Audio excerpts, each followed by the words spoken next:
Yeah, I don't know if anybody's ever played the game Simon Says. It's kind of like the game Simon Says. People have always been taught to do what they're told. That's the problem with our society is people think that if someone that appears to be official or this or that tells them to do this, they eagerly do what they're told to do instead of questioning what they're told to do. Why? If more people would ask why, if they would do some critical thinking and say, this doesn't make any sense, and actually challenge the authority of the government, not in a violent way, but in a logical way, and say, you don't have the right to do this to me.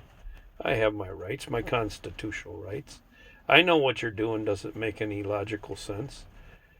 But they think, these politicians, that they've gotten away with it for so long by telling people what to do, and people just eagerly go along.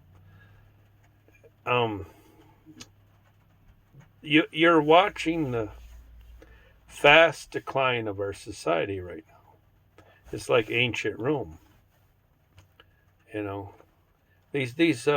These leaders, they act like dictators. They really do. They act like they have complete authority over you. It would be wonderful if more people acted like January 6th, where they challenged the authority of the government. I mean, that really scares them. Those people, most of them weren't violent. And it just, the media, the government, they have to lie about how they acted. But yet they won't challenge the actions of BLM and Antifa, They're looting, rioting, destroying city blocks, burning it down, but they won't challenge that. There was probably 1 million people and maybe less than 1% of the people that were violent there, but yet somehow the government has to treat them like the enemy of the state. Why are they treating them like the enemy of the state? What did they do wrong? The reason they're treating them like the enemy of the state is because the government does not want to be accountable to the citizens. That's why they're treating them like the enemy of the state. The government should be accountable.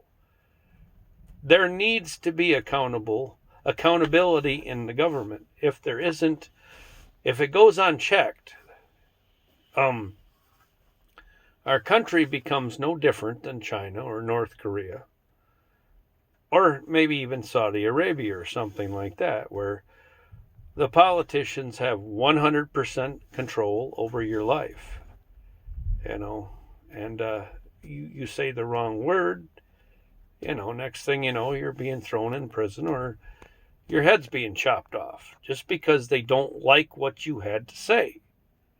That's all. That's all it takes in these countries. You're thrown in a prison camp or you're beheaded or something simply because they don't like your opinion.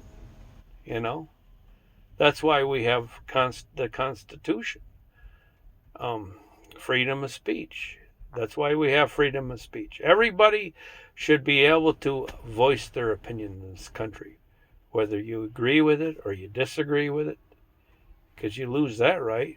What rights do you have after that? Every other right is taken away. So, anyways, have a good day.